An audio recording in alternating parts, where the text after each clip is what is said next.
तभी पुलिस के गुंडे यहाँ आए, सोनम सर को घसीट कर गाली गलौज करके लेकर गए।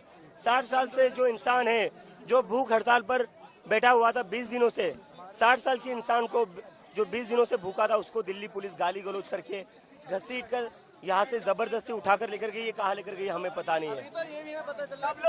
और जब मैं मेरे दोस्त के घर से निकल, जैसे ही मुझे ये खबर मिली, मैं जंतर मंतर आ रहा था, पुलिस वालों ने मुझे भी मारपीट की, मुझे भी सड़कों पर घसीटा और गेट बंद करके मुझे अंदर रखा और कहता है तू जंतर मंतर कैसा जाता है हम देख लेते हैं। मुझे भी दिल्ली पुलिस ने डिटेन कर रखा था, मेरे साथ भी मारपीट की, मुझे भी घसीटा गया रोड पर। और यहाँ पर जितने सारे स्टूडेंट्स हैं उनके साथ भी दिल्ली पुलिस ने मारपीट की। कहाँ पर आओ,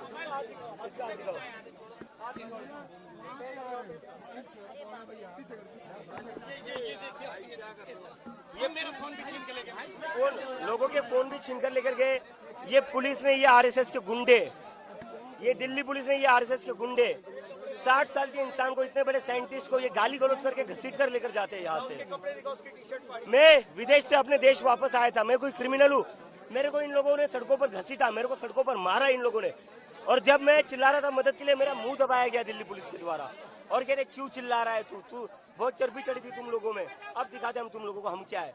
ये दिल्ली पुलिस का रवैया, ये गुंडे है, ये पुलिस ने, ये आरएसएस के गुंडे हैं। और ये सोनम सर को कहाँ लेकर के हमें पता नहीं है, लेकिन आज जो भी हुआ है उससे एक चीज तो साफ हो गई, इस देश में डेमोक्रेसी नहीं है। नरेंद्र मोदी एक तानाशाह है, नरेंद्र मोदी एक तानाशाह है और दिल्ली पुलिस उसकी गुंडागर्दी को आगे बढ़ाती है। ये देश के लिए नहीं है पुलिस, ये पुलिस सिटीजन के लिए नहीं है। नरेंद्र मोदी की तानाशाही का जवाब इस देश की जनता को देना होगा। मैं अपील करता हूँ देश भर के लोगों से, जो ये वीडियो देख रहे हैं, सारे लोग सोनम सर के सपोर्ट में आज शांतिपूर्ण प्रोटेस्ट करें। पूरे देश भर में अपने अपने डिस्ट्रिक्ट्स में, अपने एरिया में शांतिपूर्ण प्रोटेस्ट करें। अब हम ये तानाशाही और बर्दाश्त नहीं कर सकते। जो इंसान 20 दिनों से भूखा है, जिसके लिए पूरा देश दुआएं कर रहा था, दिल्ली पुलिस आज उसको गाली गलौज करके घसीट कर लेकर जाती है यहाँ से। ये इंसान है, ये जानवर है, ये लोग एक जानवर है। तब आपको बाहर जाना दिया जाएगा। तो मोदी जी, अगर आप अपनी खैरियत चाहते हैं तो मन की बकवास बातें मत करिए, जन के काम की बातें कीजिए। जिस प्रधानमंत्री को मन की बात की बजाय जनता के जन की बात करनी चाहिए थी, परीक्षा की बात की जगह परीक्षा लीक पर चर्चा करनी चाहिए थी, वो आदमी मन की बात पे कहानियां सुना रहा है, मजाक चल रहा है। आपको स्टोरी टेलर बना करके प्रधानमंत्री बनाया इस देश ने। अरे आप प्रधानमंत्री हो, कुछ तो कर्मा कीजिए अपने पद की, और विदेश मंत्रालय पर ताला लगा दीजिए। भाई विदेश मंत्री का काम क्या होता है? जब आदरणीय सुषमा स्वराज थी तो लास्ट टाइम ये लगता था कि देश में कोई विदेश मंत्री है। अब कौन है विदेश मंत्री? शायद यहाँ आधे खड़े हुए लोगों को नाम ही नहीं पता होगा। रेल मंत्री कौन है नहीं पता। टॉयलेट का भी उद्घाटन मोदी जी करने जाएंगे, और स्कूल तो इनसे बनते नहीं है। एक एसडीजी की रिपोर्ट है, आप लोग पढ़ना, बहुत इंपॉर्टेंट है। जिस गुजरात मॉडल के दम पे इन्होंने कहा कि हम सरकार बनाएंगे देश में, वो गुजरात मॉडल की हकीकत क्या है आज ही पढ़ रहा था मैं। एसडीजी की रिपोर्ट है 50% से ज़्यादा गुजरात के बच्चे 12वीं क्लास नहीं कंप्लीट कर रहे हैं, 12वीं क्लास नहीं कर रहे हैं।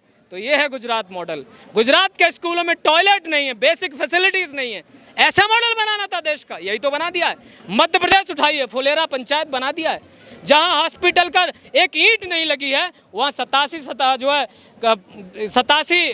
एम्प्लॉयज़ दिखाए जाते हैं, ट्रांसफर पोस्टिंग होती है, और 125 बीएड कॉलेज फर्जी दिखाए जाते हैं, पैसा निकाला जाता है। और तो और एथेनॉल बनाने के लिए जो चावल एफसीआई से गया था, उसको घुमा करके 1160 करोड़ रुपए भाजपाई कमाते हैं। लाडली बहन योजना महाराष्ट्र में चल रही थी, देवेंद्र फडणवीस जी कह रहे थे कि जिन लोगों की औकात कुत्ते से बात करने की नहीं है, भाड़े के टट्टू हैं, यही शब्द कहा था ना उन्होंने। लाडली बहन योजना में 3541 करोड़ रुपए का घोटाला किया। एक एक इनका नेता मंत्री घोटालेबाज है, अपराधी है, बलात्कारी है।